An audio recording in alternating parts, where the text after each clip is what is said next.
Hello student, let's start our next topic arid soil. Basically बेटा आप laterite soil के बारे में, ब्लैक सॉइल के बारे में या ऑलिवल सॉइल के बारे में तो आप पढ़ ही चुके हैं। तो हम डिस्कस करेंगे क्या हमारी एरिड सॉइल। तो बेटा मैं एरिड सॉइल की बात करूँ तो एरिड सॉइल का जो हमारा कलर होता है वो कैसा होता है, red to brown in colour होता है। ये आपकी ब्राउन, रेड और ब्राउन कलर की होती है। और रेड एंड ब्राउन कलर की होने के साथ साथ ही इसमें क्या होता है, बेसिकली आपकी इसमें इतना ज़्यादा आपका मतलब इसका जो टेक्सचर होता है वो सैंडी होता है। और इसका जो नेचर होता है ना वो सैलिन होता है। अब इसमें सैलिनिटी बहुत ज़्यादा होती है। सैलिनिटी बहुत ज़्यादा होने की वजह से इसमें क्या होता है, कहीं कहीं पर सॉल्ट की मात्रा इतनी ज़्यादा होती है कि हम उस वाटर को इवेपोरेट करके इसमें से सॉल्ट भी आपका निकाल सकते हैं। अब जब सॉल्ट वगैरह हम इसमें निकाल सकते हैं तो इसमें आपका ड्राई क्लाइमेट होता है आपका, और सॉल्ट की मात्रा बहुत ज़्यादा होने की वजह से इसमें ह्यूमस कंटेंट बहुत कम होता है। अब आपका ह्यूमस कंटेंट इस सॉइल में बहुत कम होता है, तो साथ ही साथ ह्यूमस कंटेंट कम होने की वजह से क्या होता जाता है कि हम इसमें से इसमें नीचे फिर क्या होता है कि आपके लोअर लोअर हॉरिजॉन्स में आपका क्या होता रहता है, लोअर हॉरिजॉन्स में इसमें कंकड़ के जो मॉड्यूल्स होते हैं वो बहुत ज़्यादा होते हैं। कंकड़ के मॉड्यूल्स क्यों ज़्यादा होते हैं, क्योंकि नीचे कैल्शियम कार्बोनेट की मात्रा बढ़ती जाती है। कैल्शियम कार्बोनेट की मात्रा बढ़ने की वजह से कंकड़ के नॉड्यूल्स बहुत मोटे होते रहते हैं, जिनसे वाटर इन्फिल्ट्रेशन यानी कि जो वाटर है वो आपका नीचे नहीं जा पाता। और जब वाटर नीचे नहीं जा पाता तो ये जो सॉइल होती है वो आपकी अनफिट फॉर कल्टीवेशन हो जाती है। मतलब कि इसको हमें कल्टीवेट करने के लिए बहुत मुश्किल, इरिगेशन जो हमारे इरिगेशन के मेथड है वो हमें अपनाने पड़ते हैं। और फिर प्रॉपर टेक्निक ऑफ इरिगेशन के थ्रू ही हम इस पर कल्टीवेशन कर सकते हैं। तो बेसिकली ये जो सॉइल है बेटा वो आपके राजस्थान में मिलती है देखने के लिए। और राजस्थान में इस क्रॉप में आपके इस सॉइल पे आपके मेज़ बार्ले जैसी ही क्रॉप्स आपकी प्रोड्यूस की जाती हैं। तो बेसिकली आपने इसमें क्या देखा कि इसमें सैलिनिटी अल्कलिनिटी इतनी ज़्यादा होती है कि हम इसको इवेपोरेट करके आपका क्या गेट कर सकते हैं, बेसिकली सॉल्ट गेट कर सकते हैं। और इसमें नीचे वाली जो लोअर हॉरिजॉन्स होते हैं उसमें कंकड़ के मॉड्यूल्स होने की वजह से वाटर इन्फिल्ट्रेशन होता है, जिसको प्रॉपर इरिगेशन टेक्निक के थ्रू ही हम इरिगेट कर सकते हैं और वहाँ आपकी कोई भी क्रॉप लगा सकते हैं। इसके बाद हम बात करेंगे किसकी, फॉरेस्ट सॉइल की। तो फॉरेस्ट सॉइल के बारे में हम बात करते हैं। फॉरेस्ट सॉइल जो है बेटा वो आपके बेसिकली हिली और माउंटेन्स रीजन्स में देखने के लिए मिलती है। हिली और माउंटेन्स रीजन में जहाँ बेसिक आपके ज़्यादातर रेन फॉरेस्ट होता है वहाँ ये आपकी सॉइल देखने के लिए मिलती है। और जैसे जैसे आपके माउंटेन का एनवायरनमेंट चेंज होता जाता है, यानी कि आप नीचे वाले माउंटेन्स पे जाएंगे, जैसे जैसे माउंटेन्स का स्लोप या फिर उसकी हाइट चेंज होती रहती है वैसे वैसे ही इनका आपका टेक्सचर चेंज होता रहता है। टेक्सचर चेंज होता रहता है इन सॉइल का। और इस सॉइल में ये सॉइल जो होती है ना वो जब अपने अपर कोर्स में होती है, मतलब जब ये उतरती है तब तो इसमें जो कंकड़ मॉड्यूल्स होते हैं आपके या फिर बहुत बड़े बड़े इसमें कंकड़ रहते हैं। लेकिन जैसे जैसे ये सॉइल जो है वो रिवर वैलीज वाले एरियाज में आती है तो ये लोमी और सिल्ट ही होती जाती है, यानी कि आपकी दोमट में चेंज हो जाती है, दोमट मिट्टी में चेंज हो जाती है और इसमें सिल्ट की मात्रा बहुत ज़्यादा आपकी होती चली जाती है। और वहीं जब ये रिवर वैलीज़ वाले या प्लेन्स में एंटर करती है और रिवर वैलीज़ के पास जाती है और वह जहाँ पे ऑलिवल फैंस वगैरह बनते हैं, जैसे आपका गंगा ब्रह्मपुत्र बेसिन के पास जब इसके ऑलिवल फैंस वगैरह बनते हैं तो वहाँ पे ये बहुत ज़्यादा आपकी फर्टाइल होती जाती है। तो फॉरेस्ट सॉइल में आपने देखा गया कि ये लोमी और सिल्टी होती है। कहाँ ये अपने जब लोअर कोर्स में आ जाती है, अपर कोर्स में इसमें बहुत ज़्यादा कंकड़ नोड्यूल्स रहते हैं, बहुत बड़े बड़े आपके कंकड़ नोड्यूल्स रहते हैं। और फिर जब ये आपके रिवर वैलीज के पास जाती है तो इसमें आपका क्या रहता है, बेसिकली इसमें ये बहुत ज़्यादा आपकी फर्टाइल होती चली जाती है। अब हमारा नेक्स्ट टॉपिक है soil erosion and soil conservation. Soil erosion कैसे होता है, ठीक है, सॉइल इरोजन आपका कैसे होता है, कितने टाइप का होता है, क्या होता है और हम इसको कंजर्व कैसे कर सकते हैं, वो सब हम इसमें देखना है। तो सॉइल इरोजन क्या है, सॉइल इरोजन आपका क्या है, इसमें डिनुडेशन ऑफ सॉइल, जहाँ आपका सॉइल का डिनुडेशन होता हो, यानी कि उसकी सॉइल कटती हो एक तरह से और साथ में ही वो वॉशिंग डाउन होती हो, यानी कि बहना।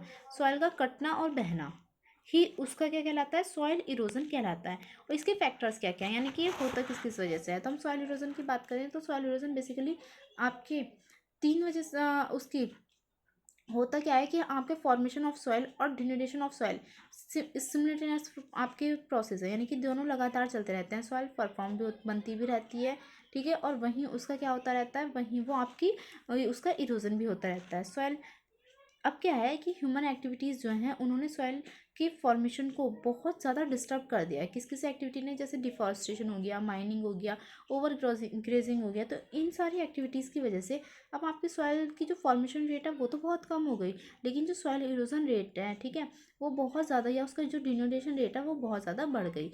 ये तो थी ह्यूमन एक्टिविटीज़। ह्यूमन एक्टिविटीज़ के बाद में बात करूँ किसकी, नेचुरल एक्टिविटीज़ की बात करूँ तो नेचुरल एक्टिविटीज़ में आपके विंड, ग्लेशियर और आपका वाटर, ये तीन मेजर फैक्टर हैं जो सॉइल इरोजन को आपका लेट करते हैं। अब देखो पहला मैं बात करूँगी किसकी, वाटर की। वाटर कैसे आपके सॉइल इरोजन को बढ़ाता है, तो वाटर क्या करता है सॉइल इरोजन को कैसे बढ़ाता है कि कभी कभी वाटर क्या करता है, जो आपकी सॉइल होती है उसमें ना जब वो बहता है, ठीक है, जो रनिंग वाटर होता है ना वो डीप चैनल्स बना लेता है, यानी कि बहुत आपके लंबे और गहरे गड्ढे बना लेता है, ठीक है। अब जब वो डीप चैनल्स बना लेता है तो उसको, वो जो लैंड होती है ना वो अनफिट फॉर कल्टीवेशन हो जाती है, जिसको हम कल्टीवेट नहीं कर पाते हैं। अब जब हम उसको कल्टीवेट नहीं कर पाते तो हम उसको बैड लैंड बोलते हैं, और ऐसे ही बैड लैंड्स को हम चंबल बेसिन में रेवाइंस बोलते हैं, ठीक है। यानी कि जब, और क्या बोलते हैं, जब आपकी सॉइल जो है, जब जो रनिंग वाटर है वो सॉइल में डीप चैनल्स बना ले, तो डीप चैनल्स बना ले तो उसको हम बोलते हैं क्या, गली इरोजन। गली इरोजन वो गलियाँ सी बना लेता है, जैसे हमारी नालियाँ होती हैं ना, सेम एज वेल एज ऐसी वो छोटी छोटी, मतलब आपकी बहुत डीप गलियाँ सी बना लेता है, उसको हम गली इरोजन बोलते हैं, गली इरोजन बोलते हैं। और फिर ये लैंड जो होती है वो अनफिट फॉर कल्टीवेशन हो जाती है, इसलिए हम इसको बैड लैंड बोलते हैं। और ऐसी ही बैड लैंड को आपके चंबल बेसिन वाले एरियाज में रेवाइंस बोलते हैं। बहुत इंपॉर्टेंट क्वेश्चन है बेटा ये रेवाइंस वाला, ठीक है।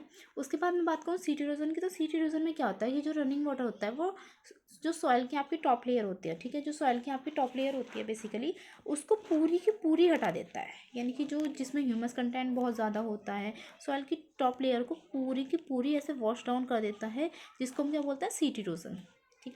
तो ये आपने कौन कौन से इरोजन पढ़े हैं अभी, गली इरोजन और सीट इरोजन, ये तो आपके इससे हो रहे थे, वाटर से बात हो रहे थे। अब हम बात करें किसकी, विंड इरोजन की। तो विंड इरोजन से क्या होता है आपका, इसमें जो सैंड ड्यून्स होते हैं, विंड क्या करती है, जो आपके सैंड ड्यून्स वगैरह होते हैं ना उनको, मतलब जो सॉइल होती है उसको लूज़ कर देती है नीचे से, उसमें वह आपके घुल जाती है, जिसकी वजह से वो सॉइल की पकड़ होती है वो लूज़ हो जाती है। और जब आपके डेजर्ट वाले एरियाज़ में हवाएं चलती हैं तो वो पूरी की पूरी सैंड ड्यून्स, मतलब रेत उड़ के सैंड ड्यून्स बना लेता है, ठीक है। तो ये आपका विंड की वजह से भी हो जाते हैं इरोजन। तो ये तो सारे आपके वो थे कि किन किन की वजह से आपका इरोजन होता है, कैसे होता है। अब हम बात करते हैं किसकी, सॉइल कंजर्वेशन की, कि सॉइल कंजर्व कैसे किया जाता है। तो सॉइल कंजर्वेशन के लिए हमारे अलग अलग मेथड्स अपनाए जाते हैं। तो पहला मेथड आता है आपका कंटूर प्लोइंग। कंटूर प्लोइंग क्या होता है, बेसिकली हम कंटूर लाइन बनाते हैं। कंटूर लाइन क्या होती है, आपकी स्टार्टिंग में पतली होती है, आपकी ऐसे करके ऐसे उनकी शेप आती है। तो इससे क्या होता है, आपका जो इरोजन होता है वो आपका सॉइल इरोजन, यानी कि जो वाटर फ्लो होता है वो उसको कंट्रोल करके रखता है, और सॉइल इरोजन कम से कम होता है। फिर ये contour ploughing, terrace farming, strip farming, इन सब की पिक जो है वो आप एक बार नेट पे देख लेंगे तो आपको एक बेसिक सा डिफरेंस क्लियर हो जाएगा कि कौन सी प्लोइंग जो होती है वो कैसे होती है। तो जो हमारा सॉइल इरोजन होता है वो डिफेक्टिव फार्मिंग से भी होता ही है। जैसे हम ढालों पे क्या करते हैं, गलत तरीके से हल चलाते हैं, प्लोइंग जो करते हैं वो नीचे से ऊपर की तरफ करते हैं, तो बेसिकली उससे भी आपका क्या होता है, उससे भी आपका इरोजन होता रहता है। तो उसको हम कंट्रोल प्लोइंग के थ्रू, या स्ट्रिप फार्मिंग में क्या होता है, हम क्या करते हैं, हम लैंड को स्ट्रिप्स में डिवाइड कर देते हैं। मतलब एक पार्ट तो हमने क्या किया, उसमें हम क्या करना है, अपना कोई भी क्रॉप उगा रहे हैं, उसके बाद हमने क्या किया, थोड़ा पार्ट छोड़ दिया, जिससे वो विंड का फ्लो रोक देता है, यानी कि उसके विंड के फ्लो को रोक देता है। आपके एक तरफ तो क्या हो गया, आपकी पूरी फार्मिंग हो रही है, उसके बाद जो दूसरा पार्ट है वहाँ पे उसका विंड का जो फ्लो होता है वो टूट जाता है। विंड को फ्लो को रोकने के लिए हम स्ट्रिप फार्मिंग का यूज़ करते हैं। फिर हमारी टेरेस फार्मिंग हो गई। टेरेस फार्मिंग बेसिकली क्या है, आपके ऊपर से नीचे की तरफ जो, मतलब नीचे से ऊपर की तरफ या ऊपर से नीचे की तरफ जो हमारी फार्मिंग होती चली जाती है वो हमारी टेरेस फार्मिंग हो गई। उसके बाद हम बात करें किसकी, आपकी शेल्टर बेल्ट्स की। तो शेल्टर बेल्ट्स क्या होते हैं, बेसिकली जब हम फसल के बीच में पेड़ उगा देते हैं, ठीक है, जो शेल्टर देने के लिए वो हमारी शेल्टर बेल्ट्स होती हैं, ताकि वो वाटर का फ्लो रोक सके, उससे आपका सॉइल इरोजन ना हो। या फिर हम हिमालय, मतलब जो हिली एरियाज़ में देखते हैं या डेजर्ट एरियाज़ में देखते हैं, तो छोटे से छोटे पेड़, फिर ऊपर ऊपर जैसे जैसे स्लोप होता रहता है उससे बड़े बड़े बड़े पेड़ रहते हैं आपके, वहीं आपके क्या कहलाते हैं, शेल्टर बेल्ट की फार्मिंग। तो ये सारे जो मेथड्स हैं, इन फार्मिंग के थ्रू भी हम सॉइल इरोजन को कंट्रोल कर सकते हैं आपका। तो बेटा ये इस चैप्टर में सिर्फ आपने, अभी ये चैप्टर का लास्ट टॉपिक था, जॉब कंप्लीट हो चुका। अभी आपने क्या पढ़ा, टाइप्स ऑफ सॉइल पढ़े, और आपके सॉइल इरोजन और कंजर्वेशन के मेथड पढ़े। अब इस चैप्टर के लिए बेटा प्रिपेयर रहना, बहुत ही जल्दी अब इस चैप्टर का आपका टेस्ट होगा, बी प्रिपेयर फॉर इट। और मैं नोट्स प्रोवाइड करा दूंगी, एक्सरसाइज भी आपको करनी है इस चैप्टर की खुद से, ठीक है। So be prepare for it, till then take care, bye.